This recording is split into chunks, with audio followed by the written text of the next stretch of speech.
Millions were watching the Super Bowl when it happened. Just 1 second that shocked the whole world. The screen cut black, the crowd went silent, and headlines exploded everywhere. In this video, we're uncovering what really happened during the famous wardrobe incident. We'll look at who caused it, who got blamed, and why the truth was buried for years. This is the real story the cameras didn't show, the one that changed live TV forever. The Super Bowl halftime show was more than just entertainment between two halves of a football game. It was one of the biggest live events in the world, watched by millions of people in real time. Networks treated it as serious business because it reached homes across the globe. Every move, lyric, and outfit had to follow strict broadcast rules to avoid upsetting viewers or breaking decency laws. A single mistake could bring huge fines and damage the network's reputation. At that time, Janet Jackson was one of the most successful and respected pop stars. She had a long career filled with hit songs and world tours.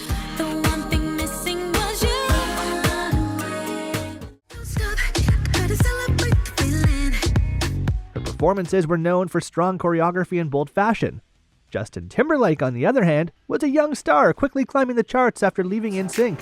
It goes electric wavy when I turn it on. Baby, I would never tell if they knew what I know. Teaming him up with Janet promised a major event that would grab attention everywhere. MTV, known for its edgy and youth-centered image, was producing the halftime show that year. The goal was to make it fresh, energetic, and unforgettable.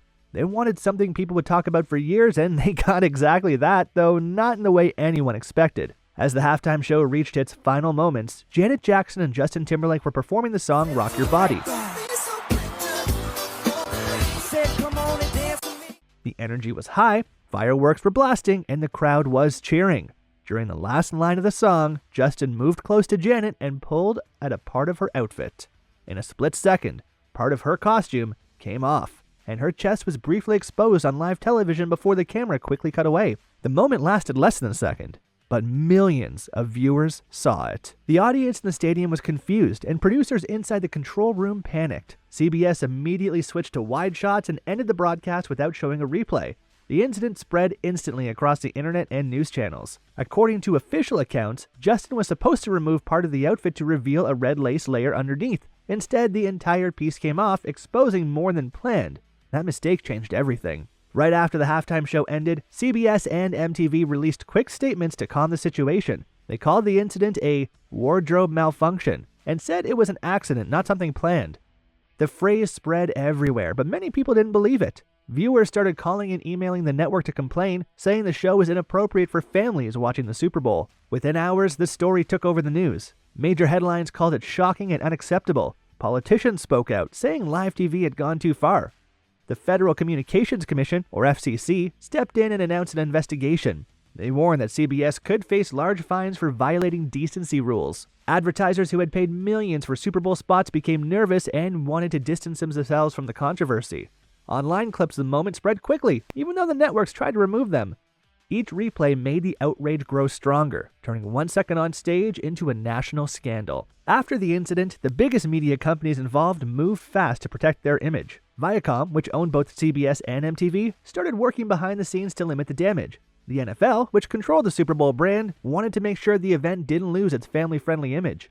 Everyone pointed fingers to avoid taking blame. CBS said MTV failed to control the show. MTV said the problem came from the performers. The goal was simple: protect the networks and sponsors at all costs. Very quickly, the blame fell mostly on Janet Jackson. News outlets replayed the clip again and again, focusing on her instead of what went wrong with the production. Justin Timberlake faced less backlash, even though he was part of the same act. Many saw this as unfair and linked it to race, gender, and public image. Inside the networks, producers were told not to admit any planning mistakes. Executives wanted the story to look like a performer's error, not a broadcast failure. By the end of the week, Janet's reputation had taken the hardest hit, while the companies behind the show managed to protect themselves. After the incident, both stars faced huge pressure to speak out. Justin Timberlake's team quickly took control of the story. He appeared at awards shows, made short public apologies, and said the moment was not planned. His calm and polite tone helped shape the idea that it was just an accident. Janet Jackson, on the other hand, was not given the same space to explain. Her TV appearances were canceled, and major networks refused to air her interviews. She had few chances to defend herself while the headlines kept blaming her. Public relations teams for both artists said the networks worked non-stop. Statements were carefully written to avoid admitting fault. Justin distanced himself from the situation while still showing regret. Janet released an apology video, but most media outlets ignored it. Instead, they focused on the phrase wardrobe malfunction, which soon became the official term everyone used. The words worked like a shield. They made the event sound like a small mistake instead of a major failure. For Justin, the phrase helped him move on. For Janet, it became a reminder of how quickly the media can protect one side and silence the other.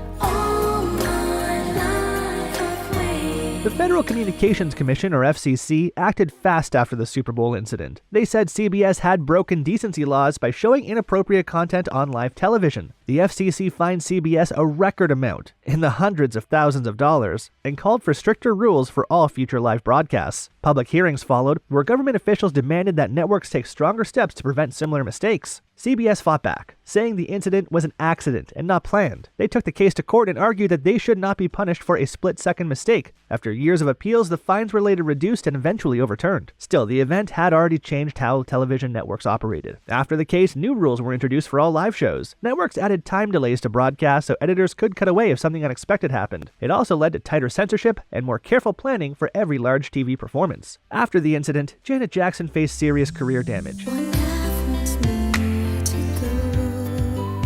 Many radio stations stopped playing her songs, and several TV networks quietly blacklisted her from events and interviews. Her upcoming album lost promotion deals, and some sponsors pulled out completely. Even though she apologized, the media painted her as the one at fault. Behind the scenes, music industry insiders said companies avoided working with her to protect their own image. Justin Timberlake, however, faced almost no lasting damage. He continued to perform, release hit songs, and even won awards soon after. His public image stayed positive, and few people questioned why he wasn't held to the same standard. In the years that followed, fans and journalists began to look back at the situation differently. Many argued that Janet was unfairly blamed while Justin was protected. The conversation about double standards in entertainment grew stronger, and people started calling for accountability and respect for Janet's legacy. The Super Bowl incident changed how live television was handled forever. After that night, networks started adding time delays to every live show. This gave producers a few extra seconds to cut away if something unexpected happened. The goal was to make sure no other wardrobe malfunctions could happen on air. Every big event, from award shows to concerts, followed these new safety rules. But the change went beyond technology. Female performers began to face more pressure about what they wore and how they performed. Producers added more restrictions on costumes and choreography, fearing public backlash. Many artists said this made creative expression harder. At the same time, people started talking more about double standards in entertainment. Fans noticed how women often faced harsher treatment than men for the same mistakes. The incident became a lesson in how the media shapes fairness, power, and reputation in the spotlight. The Super Bowl incident was more than a mistake. It showed how power, image, and blame work in the entertainment world. It changed live TV, reshaped careers, and revealed deep double standards that still exist today. If you found this eye-opening, make sure to like, share, and subscribe for more true stories